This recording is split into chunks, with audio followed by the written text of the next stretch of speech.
सिया राम मैं सब जग जानी, हरऊ नाथ मम संकट भारी। जय सिया राम, जय जय सिया राम। डॉक्टर बालादत्त। सुंदरकांड की सीरीज़ में आपका स्वागत है। आज मैं आपको कुछ ऐसी बातें बताऊंगा जो सुंदरकांड के अंदर उसके रहस्य को बताएंगी। जब बंदरों की सारी टोली समुद्र के किनारे पर पहुंची तो जामवंत जी ने उनसे कहा कि मैं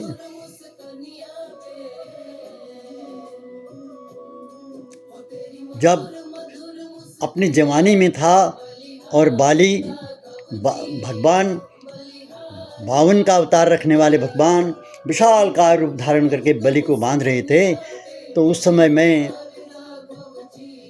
2 घड़ी में सारी उनकी 7 प्रदक्षिणा कर दिया था। लेकिन अब बूढ़ा हो गया हूँ, तो अब मैं आप सबसे पूछता हूँ, आप में से कोई जा सकता है क्या?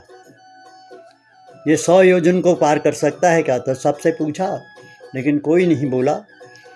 हनुमान जी शांत बैठे हुए थे, श्री राम जी का जाप कर रहे थे। तो जामवन ने पूछा, हनुमान जी आप चुपचाप क्यों बैठे हैं? तुम तो बल बुद्धि के निधान हो, पवन पुत्र, तुम्हें पवन के समान शक्ति है। ऐसा कौन सा काम है जो तुमसे नहीं हो सकता है? तुम्हारा तो जन्म ही भगवान राम के कार्य हेतु हुआ है। जैसे ही ये कहा, हनुमान की जो सोई हुई शक्ति थी वो जागृत हो गई, जिसे वो भूल गए थे वो जागृत हो गई, और वो एकाएक पर्वत के रूप में दिखाई दिए।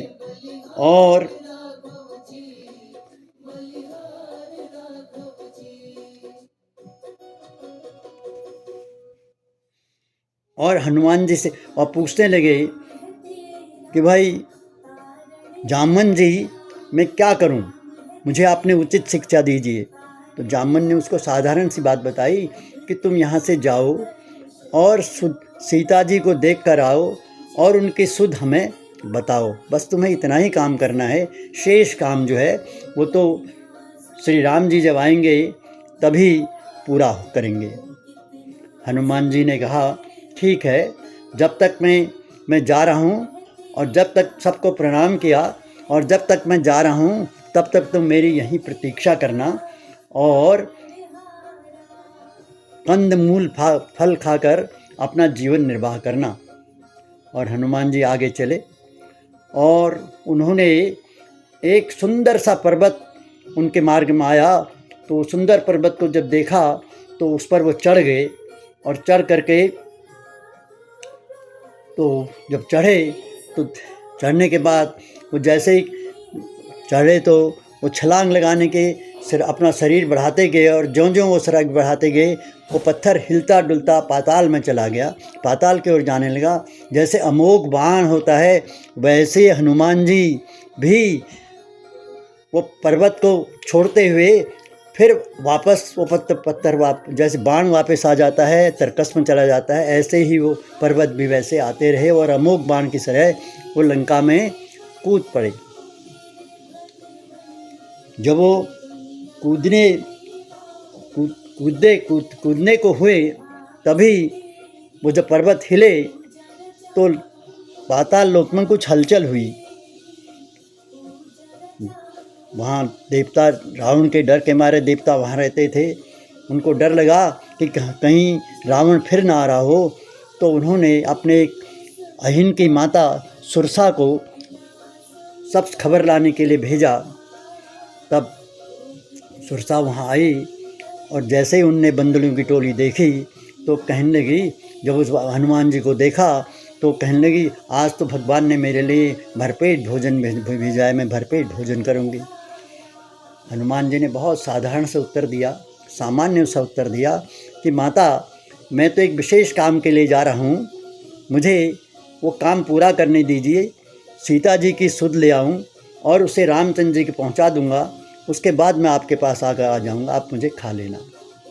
लेकिन सुरसा ने कहा, नहीं, मुझे तुम, हनुमान जी ने कहा मुझे मत ग्रसो, तो वो नहीं मानी। तो हनुमान जी ने कहा ठीक है, तो खोलो अपना मुंह। और जब सुरसा ने अपना मुंह 1 योजन का बनाया तो हनुमान जी ने अपने को 2 योजन का बना दिया। इस तरह ये क्रिया चलती रही। चलते चलते जब उसने 16 योजन का मुंह बनाया तो हनुमान जी ने 32 का बना दिया, और अंततः उसने अपना मुंह 100 योजन का कर लिया। 100 योजन का मतलब 1200 किलोमीटर का कर लिया। तो हनुमान जी ने बिल्कुल सूक्ष्म रूप धारण किया और वो उनके पेट के अंदर गए, वहाँ घूम घाम करके वापस लौट आए। तब सुरसा ने कहा कि तुम जो है बहुत बल बुद्धि के निधान हो, मैंने तुम्हारा सारा कौशल देख लिया है, तो तुमको मैं राम काज सारे राम जी के सारे काम करके तुम पूरा करके वापस लौटना। तो हनुमान जी सोचने लगे, जामवन जी ने तो कहा केवल सीता जी की सुध लानी है, और ये कह रही सारे काम लान करके आना है। तो अब वो थोड़े असमंजस में पड़े, सारे काम क्या होते हैं। और जब आगे चले तो उनके सामने समुद्र के ऊपर जब ऊपर चलने लगे तो एक राक्षसनी थे, सिंघनी नाम की राक्षसनी, जो राहु की माँ थी।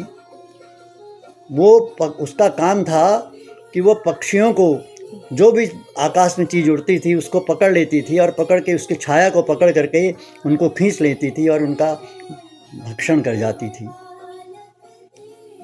यही छल उसने हनुमान जी के लिए किया, लेकिन हनुमान जी ने शीघ्र ही पहचान लिया और वो नीचे की ओर आए और एक मुट्ठिका मारी और वो मृत्युलोक को चले गए। उसके बाद हनुमान जी ने लंका में प्रवेश किया तो वहाँ बहुत सारा सुंदर दृश्य था। बहुत बड़े बड़े महल थे सोने के, और बहुत अच्छी वाटिकाएं बनी हुई थी। बहुत सुंदर रूप था वो। चलते चलते आगे गए तो वो वहाँ 3 पर्वत थे। एक तो त्रिकूट पर्वत था, उसकी तीन उसी तरह दो और थे। एक कालकूट था।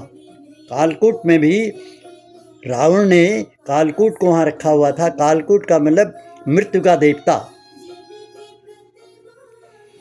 तो जैसे हनुमान जी वहाँ पहुँचे तो उसने उनको पकड़ने का प्रयास किया, लेकिन हनुमान जी ने उसके अपने बगल में दबा लिया। और जब चलते रहे तो कहने लगे छोड़ो मुझे भाई। तो कहने लगे एक ही शर्त पर छोड़ सकता हूँ कि तुम यदि मैं जिसको कहूँ उठा लो तुम उसको उठा लेना। उसने कहा छोड़ो तो पहले, मैं ऐसा ही करूँगा। और वो उनको छोड़ दिया और कालकूट इसी तरह से करता ही रहा। जब आगे चले, आगे चलकर अब ये तीसरी बाधा आ गई उनके। ये दो बाधाएँ पूरी हो गई, अब तीसरी बाधा आ रही है। और साथ में ये भी पता लग रहा है कि रावण की जासूसी व्यवस्था कितनी मजबूत है। अभी ये दो परत चले गई हैं, अब तीसरी परत आ रही है। तीसरी परत क्या है? एक सुरसा नाम की, एक लंकनी नाम की, उन्होंने अपना जब वहाँ पहुँचे लंका में तो बहुत सूक्ष्म रूप बना लिया और मच्छर का रूप बना लिया। और जब चले तो वहाँ जैसे अंदर प्रवेश किया तो लंकनी ने कहा तुम कैसे जा रहे हो? मेरा काम तो यही है, मैं तुम्हारे जैसे चोरों को ही खाती हूँ। तो उन्हें खाओ, नीचे आओ। तो वो जब आई तो उन्होंने एक मुट्ठी का उसको मारी और उसने रक्त बमन किया और वो विरक्त हो गई। उसने उनको कहानी सुना दी। जब ब्रह्मा जी ने रावण को वर दिया था तो जाते लौटते समय मुझसे कहा था जब कभी किसी बंदर से तुम्हारे को चोट पहुँचे तो समझने के राक्षसों का अंत आ गया है। और वो राक्षसनी कहने लगी कि भाई आज मुझे भगवान के दूत का दर्शन हुआ है और इस तरह से सज्जन सत्संग जो है वो बहुत कम लोगों को मिलता है। सत्संग का मतलब सत्य का संग। तो उसने कहा कि चाहे दुनिया की जितनी भी चीज़ें मिल जाएं, धन दौलत पुत्र सब चीज़ जो मिल जाएं, वो उस दर्शन उस सत्संग के एक पल के बराबर भी उनका महत्व नहीं रह जाता है। सत्संग का महत्व इतना होता है उनके सामने वो बिल्कुल तुच्छ हो जाते हैं। ये कहकर उसको कहा जाओ और आराम से लंका में प्रवेश करो। धन्यवाद।